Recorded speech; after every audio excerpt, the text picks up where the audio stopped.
আজকে বেশি বেশি প্রচার করে, তাহলে আমরা রংপুরবাসী তাদের প্রতি কৃতজ্ঞতা থাকবো।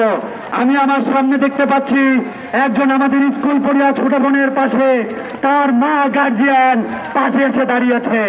আমরা সেই মাকে সেলুট জানাচ্ছি, সেই বোনকে সেলুট জানাচ্ছি যারা শিক্ষার্থীদের আন্দোলনকে সমর্থন জানাচ্ছে। আমরা সেই সকল দোকানদার ভাইদেরকে সম্মান জানাচ্ছি যারা আমাদের শিক্ষার্থী ভাইদেরকে পানির বোতল উপহার দিচ্ছে, ঠান্ডা পানির বোতল উপহার দিয়ে তাদেরকে খেতে দিচ্ছে। আমরা সেই সকল মানুষদের প্রতি কৃতজ্ঞ যারা আজকের এই আন্দোলন সফল করতে সর্বোচ্চ চেষ্টা চালাচ্ছে।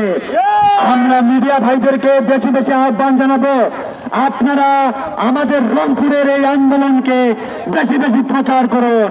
রংপুরের সর্বস্তরের মানুষ আজকের রংপুরের রাস্তাঘাট নিয়ে পড়েছে।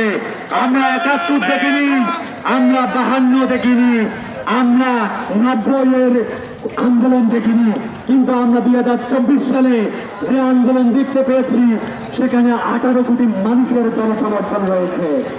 আজকের এই আন্দোলন যদি সরকার মেনে না নেয় তাহলে আবার দুর্বার গতিতে আমাদের আন্দোলন গড়ে উঠবে ইনশাআল্লাহ।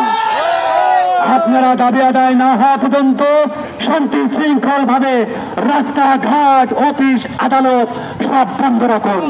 প্রয়োজনে ২৪ ঘন্টা না খেয়ে থাকবেন, প্রয়োজনে ৪৮ ঘন্টা কর্মবিরতি দেবেন, তবুও এই আন্দোলন সফল করতে আপনারা রাজপথে আসবেন। যে হামলাগুলো হয়েছে তার তীব্র নিন্দা জানান এবং ইয়ে করেন, যে হামলাগুলো হয়েছে সেগুলো এবং ইয়ে করেন।